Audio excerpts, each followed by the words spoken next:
50 Shades of Grey, Chapter 1. I scowl with frustration at myself in the mirror. Damn my hair, it just won't behave.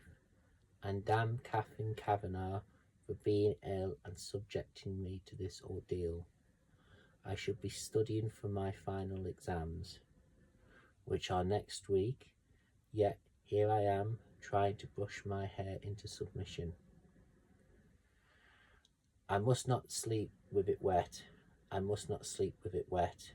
Reacting this mantra several times, I attempt once more to bring it under control with the brush. I roll my eyes in expectation and gaze at the pale brown haired girl with blue eyes too big for her face staring back at me and give up. My only option is to restrain my wayward hair in a ponytail and hope that I look semi-presentable. Kate is my roommate, and she has chosen today of all days to succumb to the flu. Therefore, she cannot attend the interview she had arranged to do with some mega-industrialist tycoon I've never heard of for the student newspaper. So, I have been volunteered. I have final exams to cram for and one essay to finish, and I'm supposed to be working this afternoon, but not today.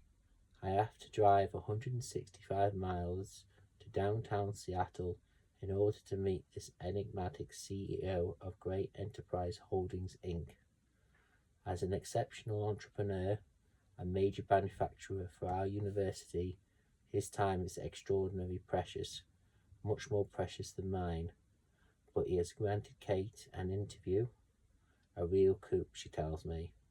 Damn her extracurricular activities. Kate is huddled on the couch in the living room. Anna, I'm sorry it took me 9 months to get this interview. It will take another 6 to reschedule, and we will both have graduated by then. As the editor, I can't blow this off. Please, Kate begged me in a rasping, sore throat voice. How does she do it? Even ill, she looks gammy and gorgeous. Strawberry blonde hair in place and green eyes bright, although now red and rimpy and runny.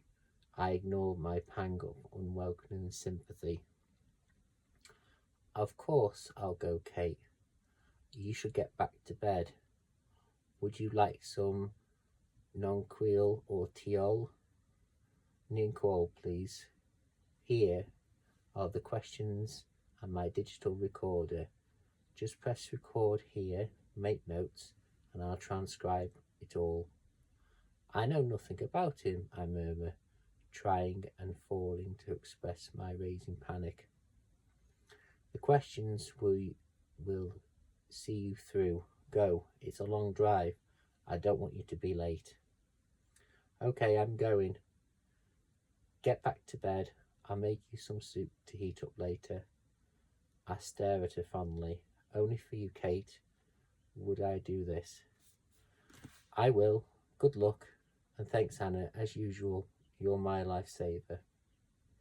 Gathering my backpack, I smile warily at her, then head out the door to the car.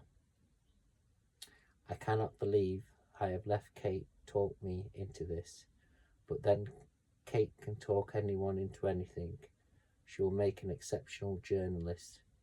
She's articulate, strong, persuasive, argumentative, beautiful, and she's my dearest friend.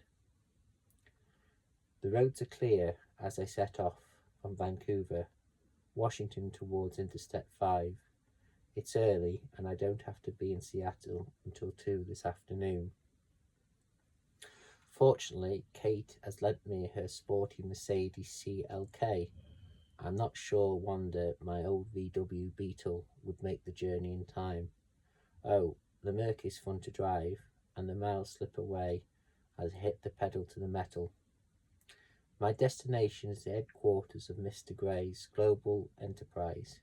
It's a huge 20-story office building, all covered glass and steel, an architect's unilateral fantasy, with Grey House written decisively in steel over the glass front doors.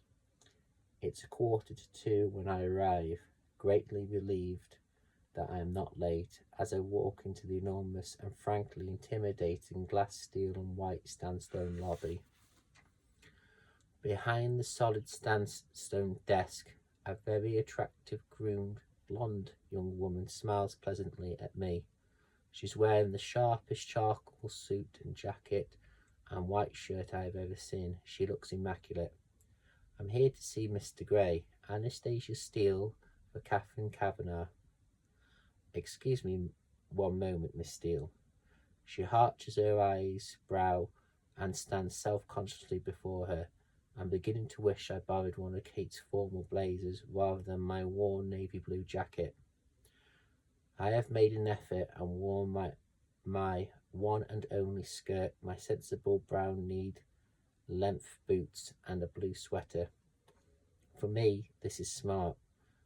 I took one of the escaped tendrils out of my hair behind my ear as I pretend she doesn't intimidate me. Miss Kavanagh is expecting. Please sign in here, Miss Steele. You'll want the last elevator on the right. Press for the 12th floor. She smiles kindly at me, amused no doubt, as I sign in. She hands me a security pass that has visitor very firmly stamped on the front. I can't help my smirk. Surely it's obvious that I'm just visiting. I don't fit in here at all. Nothing changes. I inwardly sigh.